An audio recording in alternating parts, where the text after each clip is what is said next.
Bagaimana kita bisa mencintai Al-Quran? Ya cintai. Ya cintai Al-Quran. Bagaimana kita mencintainya? Nah ini yang mesti kita turunkan. Pertama, kita mesti belajar tentang apa keistimewaan Al-Quran yang bisa memberikan manfaat bagi kita. Sehingga ini bisa menjadi motivasi bagi kita untuk cinta terhadap Al-Quran. Ya, saya berikan beberapa contoh misal. Ini motivasi terbesarnya.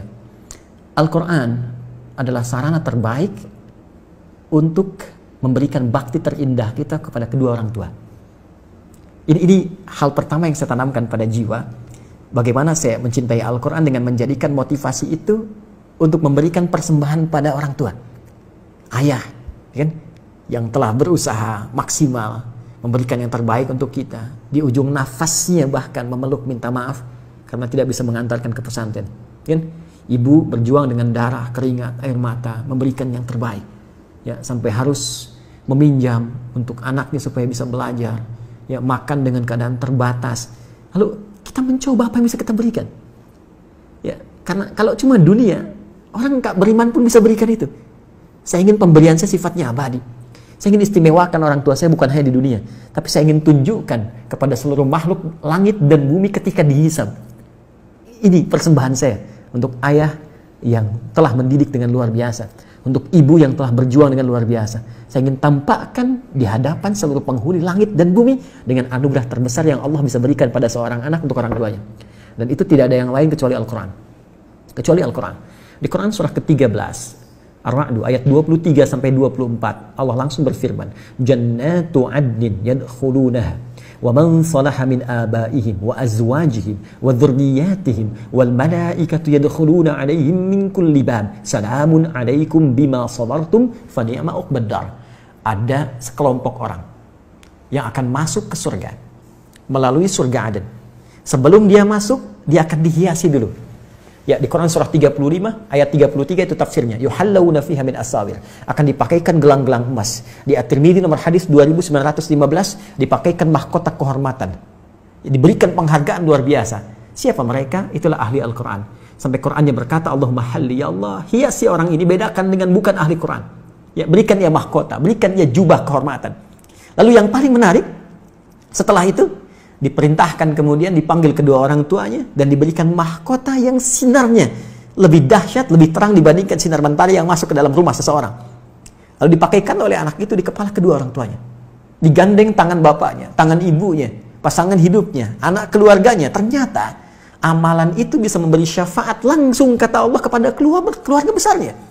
Dan ketika digandeng, diparadekan oleh Allah, disambutlah wal malaikat yadkhuluna alaihim min kulli bab. Semua malaikat penghuni surga berjejer di setiap pintu surga menyambut orang ini beserta rombongan keluarga besarnya untuk masuk ke surga tertinggi. Salamun alaikum bima sabartum fa ni'ma uqbad dar.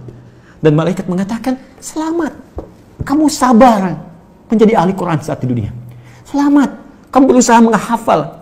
Mungkin kamu penat di malam harinya. Mungkin kamu capek di siang harinya. Mungkin ada orang mengatakan apa yang kamu lakukan dengan kesibukan kamu saat ini. Tapi satu ketika malaikat berkata, silahkan nikmati tempat terindah yang belum pernah dijamah oleh siapapun karena kesabaran kau. Dan di antara yang paling dahsyat, kita tidak menjadi soleh pribadi, tapi kita menjadi soleh sebagai seorang anak yang bisa membahagiakan kedua orang tua. Itu motivasi yang paling besar. Yang kedua, Nabi menyampaikan, khairukum man ta'allama al-Qur'ana wa 'allama. Tidak ada orang baik, kata Nabi, menjadi puncak terbaik kecuali ahli Quran. Orang yang mau belajar Quran dan mengamalkannya. Karena itu di Quran, surah ke-35 ayat 32, Allah menyifati orang yang belajar Quran dengan benar, orang yang akan bertransformasi menjadi seorang yang sangat mulia. Ya, thumma awrathna al-kitaba alladziina istafaina min ibadina faminhum zalimun li nafsihi wa minhum muqtasid wa minhum sabiqun bil khairati bi idznillah. Ahli Quran yang benar, hafid yang benar, maka dia akan jadi pionir dalam setiap kebaikan.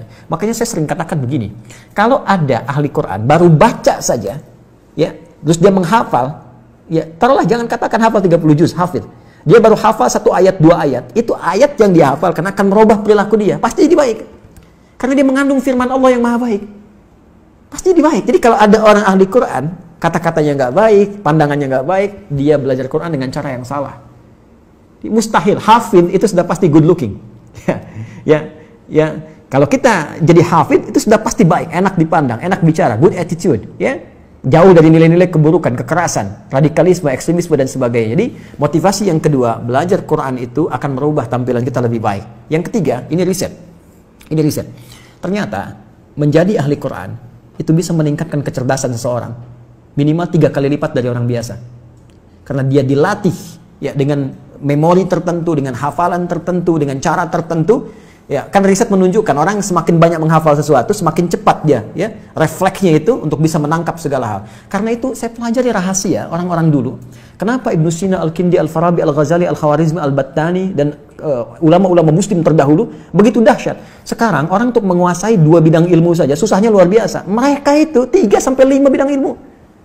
Dan ternyata dasar utamanya cuma 2 yang dimaksimalkan sejak kecil. 1, sholat yang benar. 2, hafal Quran dari kecil.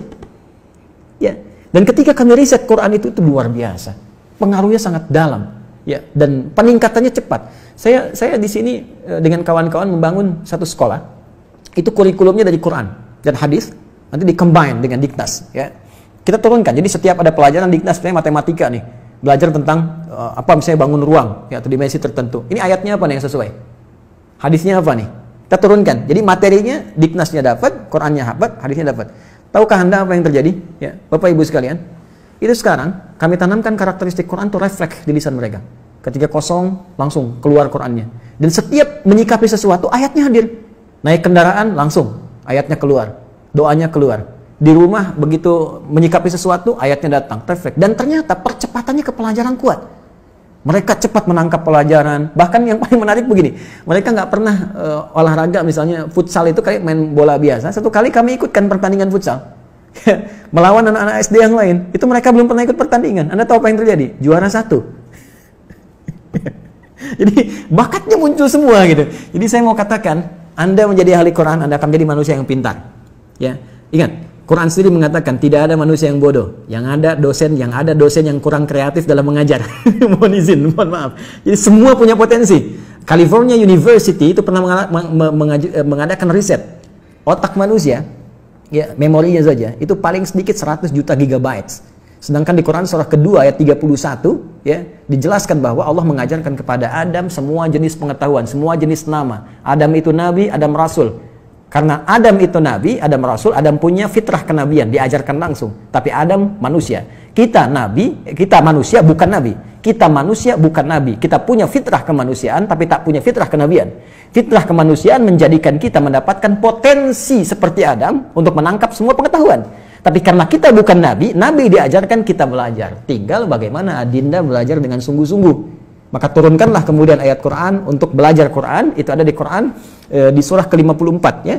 Ayat ke-17, ayat 22, ayat 32, ayat 40. Itu kuncinya. Kemudian tingkatkan takwa kepada Allah untuk mempercepat. Itu ada di Quran surah kedua di akhir ayat 282. Ya, kemudian setelah itu nikmati pelajaran Qurannya sampai Allah memberikan kemudahan. Itu ada di Al-Quran di surah Al-Qiyamah 75 ayat 16 sampai dengan 18. Kemudian jangan cepat menyimpulkan saya nggak bisa. Belajar dengan benar. Belajar tajwid. Pakai bahasa Arab lebih bagus. Karena di situ ada pahalanya langsung. Ya, dan kita bisa belajar lebih banyak lagi. Sabar, bersabar. Nabi aja 23 tahun. Masa Anda 23 hari pengen cepat selesai? Ya, bersabar. Karena ahli Quran dilihat dengan ikhtiarnya. Bukan berapa banyak Quran yang Anda dapatkan. Kalau untuk menjadi jembatan supaya Anda bisa baca, dengan Latin nggak ada masalah. Tapi jangan jadikan kebiasaan. Itu pengantar supaya Anda bisa membaca dengan Arabnya. Di situ nanti Anda mendapatkan makna-makna yang lebih luas dibandingkan dengan Latin. Karena ada perbedaan di situ, perbedaan tersendiri yang tidak ditemukan kecuali dengan menggunakan bahasa Arab. Ya, Allah Ta'ala a'lam bis-shawab.